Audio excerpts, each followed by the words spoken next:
Whew. All right.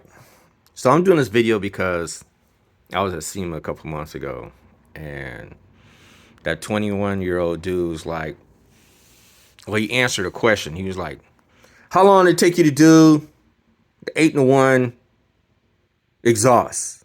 If I remember correctly, he was like, 9 days. No, he thought about it for a second. He gave him a pause. So, like, you can think about it. 9 days.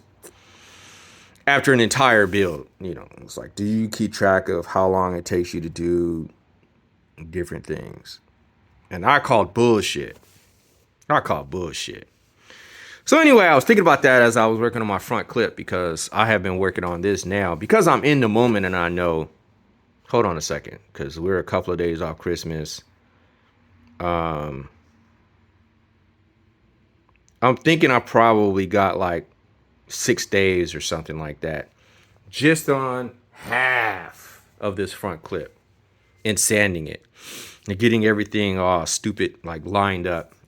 I had to put the lights in and out just to make sure that the contour was perfect. See that shit? Like, I'm not fucking around. Just to make sure that shit's perfect. And then I came down to this little area right here. And I was like, man, this shit's kind of off.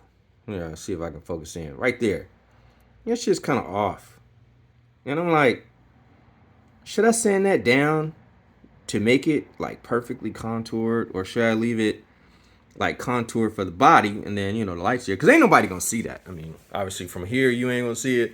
Only way you would see that shit is you're literally sitting like how I am, which is impossible because, I mean, look, the bumper is what, 12 inches off the ground?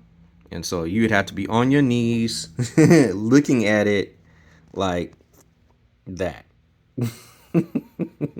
But when you're up close and personal looking at shit, when you're sanding it and you touched every facet of what you're working on, you start making these decisions. Man, should I take the light out, sand that shit down? But then your mind thinks, well, what's it look like on the other side? I don't know, because I ain't got the other side already yet. Anyway, this is one of those things where you make these decisions, and those decisions will take time, because obviously if you sand it down, then you got to straighten it out, match the contour right here. Like, that's probably, just that decision right there is, at least for me, real time, a day. Just to move that line an 1/8 inch into that light. To sand that shit down and then rebuild it back up, block it out, get all the contours perfectly even at the bottom, that matches out over here, and then not touch the top because that shit's kind of perfect. A day. Minimum. And I mean, when I say day, I don't mean 8 hours. I mean, like, if I started on that shit right now, I think it's 12 o'clock or something. You lose track of time in the garage. Let's just figure this shit out. Let's see. Oh, no, it's 9:30. So, because I've been in here a long time. So, it's 9:30 in the morning. I'd probably finish that on the other side of the day, 6-ish. Real time. That's just me getting it right. I'm not perfect. I ain't got no degree in this. Just building on it and working as I go. And trying to find whatever imperfections I could find to make sure I don't get no tickets out in the wild. And it's easier for a mold. Ooh, I feel like some inconsistencies right there. But that's because of where the wood left off, and then probably where some fiberglass picked up. So I can feel that. So I got to take care of that. I did this one. That's smooth. But see, there's wood right here. Like, I use a lot of different, that's pine probably. And then this is like a particle board. I use so many different materials to create this. It ain't even funny. So sanding it, that's why you see a lot of skin of the Bondo. It's just above the surface of whatever the material is, fiberglass or whatever.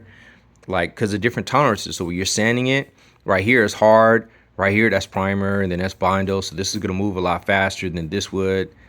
So it's something I got to like worry about as I'm sanding it. These are all holes, some screws. So when I was trying out different things or whatever, or to hold it in place as I was glassing it in. But it's a lot of work. And so this is the reason why, too, some of you guys would have seen me blast in on certain comments about that dude saying, oh, I did everything all by myself, 21.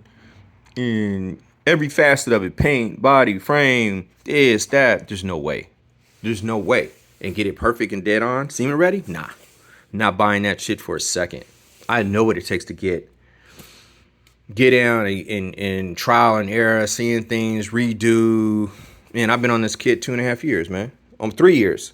3 years. Probably going on, I don't want to say 4, but everything is done.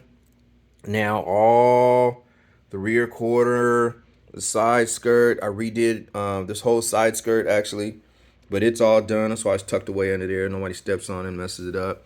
Fender done. Like now I'm working on the front clip, and that's it.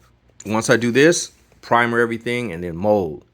But man, it's been work. There's no way. I'm just outside the car. I mean, I've still done my door panels, no trip. I've done everything inside the car. You know, door panels, music, gauges, the engine. You know, I've been through a car. You know, so